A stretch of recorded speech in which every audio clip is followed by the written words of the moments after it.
Қайырлы күн оқырман. Эпиграф мультимедиалық оқулықтар порталы бейне дәрістерден, жоғары сапалы иллюстрациялардан, оның ішінде 3D форматтарында, схемалардан, графиктерден, тексеру тестерінен, сонымен қатар университеттің білім беру бағдарламалары бойынша 65 мультимедиалық басылымға және 17 сурдо аударма басылымдарына қолжетімді.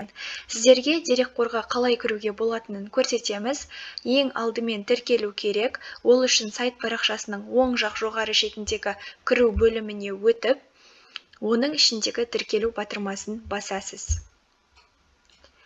Көрсетілгендей, аты-жөніңізді, электронды поштаңызды және құпия сөзіңізді тересіз. Егер студент болсаңыз, тіркелуді таңдайсыз. Егер оқытушы болсаңыз, я учительді таңдап тіркелесіз.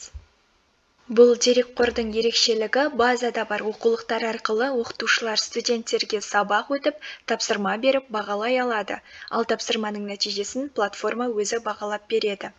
Енді сіздерге платформаның іздеу жүйесін көрсетеміз. Ол үшін кез келген бір кілттік сөзді жазамыз.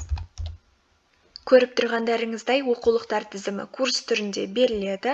Бұл дерекқорда оқытушыға да студентке де пайдалы әрі ыңғайлы құралдар бар.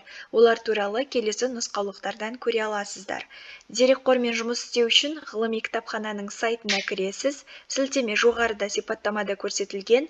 Назарларыңызға рахмет.